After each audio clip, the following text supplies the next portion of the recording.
Opening the top of the hour, College Game Day rolling from Library Quad at Notre Dame, the shadow of touchdown Jesus. What a spectacular crowd.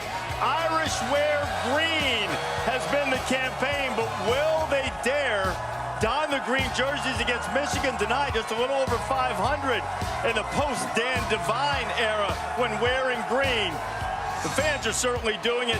Coming up on College Game Day, will it be Jalen or Tua first under center for the Tide tonight? Tom Rinaldi with some insight on that quarterback competition. Jim Harbaugh with an enthusiasm unknown to mankind will bring the Wolverines into Notre Dame Stadium tonight. And we've got the worst and the best from people who had one simple job. Some did it extraordinarily well. Others perhaps struggled a little bit with that aspect. Now, some guys had one job, and now they've got another job. Right. My good friend Lee Corso says you fire a fat coach, hire a skinny coach, fire a short coach, hire a tall coach. A lot of changes in coaching that'll be on display today. Gene Wojciechowski. Gene, are you in there someplace? I'm over here on the Club Pollock dance floor, apparently. Reese, 21 new head coaches, 19 making their debut today. If you add up the salaries of all of them, it equals about $61 million for this year, which, to put that in perspective, would pay the room and board and tuition of 915 Notre Dame students this year. These schools want a return on their investment, and the clock starts now. And it looks like Scott Frost has arrived at Memorial Stadium. He's going to make his way over to the podium.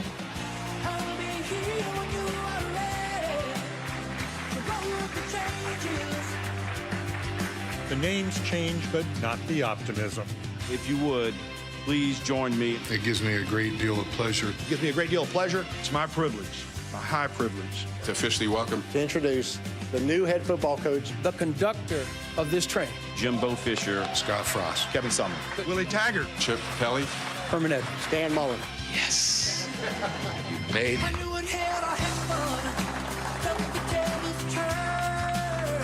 Big hires and big programs mean big smiles. It also means big expectations. We have a lot of things to do to fix the culture, to fix the weight room, to fix the way we practice, to fix the way that guys love to come and be around each other. Come on! It ain't gonna be like it used to be!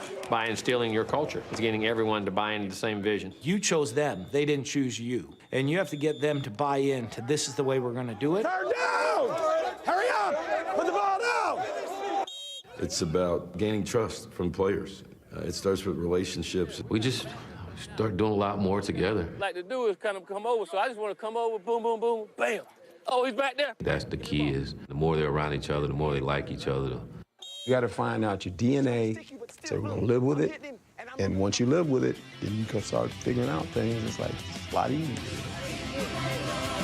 Now, the season begins. Some can hide their game faces better than others. Emotions I go through leading up to week one. It's going to be the biggest game of the year for me. That first game of the year where it's all different. I can't wait to get this thing kicked off. Excitement, finally here. You better be ready. This isn't my first season. We're used to getting ready for things like this. I really don't have any anticipation for week one. I've done this my whole life. I'm not going to change who I am. You have to be mentally tough and physically tough. And I think if you can build that into your program, you got a chance to be successful. Football ignites my soul. Good? Sign off. You know, Scott Frost knows all about the pressure. He told us, you know, they don't give these jobs away unless there's something wrong with the program to begin with. And when we talked to Herm Edwards, he was hilarious as usual. He said, you know, everybody thinks I'm like the Energizer Bunny. I'm always on the go. When I coach, I'll be calm. But, Reese, I got to believe some of these coaches, all 21 of them, are going to feel the nerves. Gino, I can't help but say, you look like you're in an MMA octagon waiting for Rinaldi. You waiting for Rinaldi in there? Who you got? You got Gino or Rinaldi coming out of there? I'm winning that one. Absolutely going Gino over Rinaldi. Come on. Rinaldi will have a chance to answer later on. You know, some new coaches are completely unexpected. Maryland's also dealing with DJ Durkin being on administrative leave, so Matt Canada, who is the brand new offensive coordinator, will leave the Terrapins today. Kickoff under 2 hours away as Texas, who lost to Maryland at home last year, comes in. So Matt Canada, first time he's been a head coach, whether that lasts beyond this year. We're still waiting to see what the results are from the Maryland investigation. Okay, let's talk new coaches just a little bit here. Biggest splash or rude awakening? Something, you know, the honeymoon's going to be over or extended among the new coaches. RD, I think it's Willie Taggart, Florida State. It's a dream job for Coach Taggart. He's from the area. He knows the region. He knows how to recruit that area. And I think, you know, the cupboard is still full, too. Jimbo Fisher left him a lot of talent. So they expect some success right out the gate. And I think he's going to make a big splash. But he will be challenged Monday night versus Virginia Tech. I think Chip Kelly was a great college football coach, and he's going to do a great job at UCLA. Watch him today. He'll beat Cincinnati big. Kelly's a great coach. Wow, that's surprising to see in year one. We're saying hit it, make a splash. You think Chip Kelly's the guy? Yes, I like Willie Taggart. I'm also going to say Joe Moorhead. I think because of what he inherited, I think the system fits. I know it's tough in the SEC West, but I think the quarterback plays there. They got a running back, great defensive front. So I think Joe Moorhead has a chance to be successful. Mine was Joe Moorhead as well. I mean, returning all those starters. Also, he's got head coaching experience. This isn't his first go-around. He turned Fordham around, inherits a good program. I think he'll take Mississippi State to a 10-win type of thing. Yeah, they could have a great year. People regard him as an offensive genius. To see Nick Fitzgerald suspended for the first game. We'll get him back a little bit later on. Who has the best 5-year plan? I'll take Scott Frost. I think Scott Frost, this offseason, everybody wanted Scott Frost, but his alma mater called, and you just listen to him talk. The level of confidence / arrogance, whatever you want to call it. I like that. I think he'll build a heck of a program in Nebraska. I think he'll be competitive year one, but I think year 2, year 3, you're going to start to see Nebraska come back. With the new mentality in college football, these guys are not going to get 5 years. They're going to win now and quick. And I think Willie Taggart from Florida State's got a great chance of making the solid program at Florida State. Going to recruit well, for sure.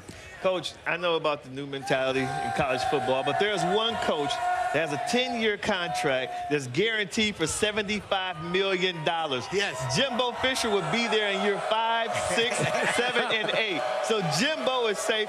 Plus, he's going to do a tremendous job at Texas A&M, too. He's going to have the facilities that he needs. He's in the SEC now. That's going to be a challenge. But Jimbo's a great coach. I think Jimbo Fisher's going to have the best 5-year plan. Yeah, 5-year plans. These are all great names. I think, to me, I go back to Chip Kelly. I think he inherited a team that he's going to make the most of, because I don't know if it necessarily fits what he wants to do when he was at Oregon. But I think you give him a couple years to recruit. You imagine where UCLA, the athletes that they typically have on that roster, but there's a lot to like by year 3, 4, 5 with Chip Kelly and UCLA. You know, Chip Kelly follows that Olympic fire-up model. 2 days before the game, they go light. Yesterday, a full 2.5-hour practice. Bruins got after it before they take on Cincinnati. So give me a quick pick. UCLA or Cincinnati? Who wins it? I got UCLA big. I think Wilton Space is going to come out and play well. I like the Bruins. I like the Bruins, too. I start the Chip Kelly era. He's got his quarterback, Wilton Space, with some experience. I think that's a big help for him. UCLA has won 6 straight games in Rose Bowl. 6 straight. Make it 7.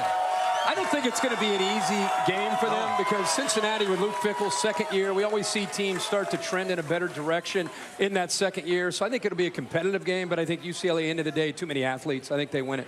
All right, we'll see UCLA and Cincinnati later. We've got a SEC Big 12 matching up coming up. Bank of America Stadium. Jeremy Pruitt takes over at Tennessee. Vols take on West Virginia. Will Greer, explosive offense. Big Orange, new leader. I mean, this game just brings you to the edge of your seat. You cannot wait to play this game. I mean, just look at the excitement dripping off the faces of Dana Holgerson and Jeremy Pruitt.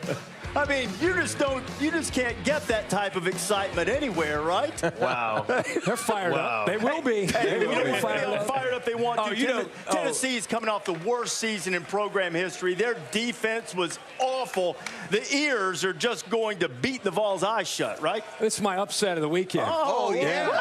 Are you serious? I think, So not the Bear cover. This is a outright this is win. separate from the Super Dog. This is one of my playoff teams. You know that, I'm right? sorry, man. I'm just telling you that there's more athletes on the Tennessee roster, especially defensively, than people maybe want to recognize.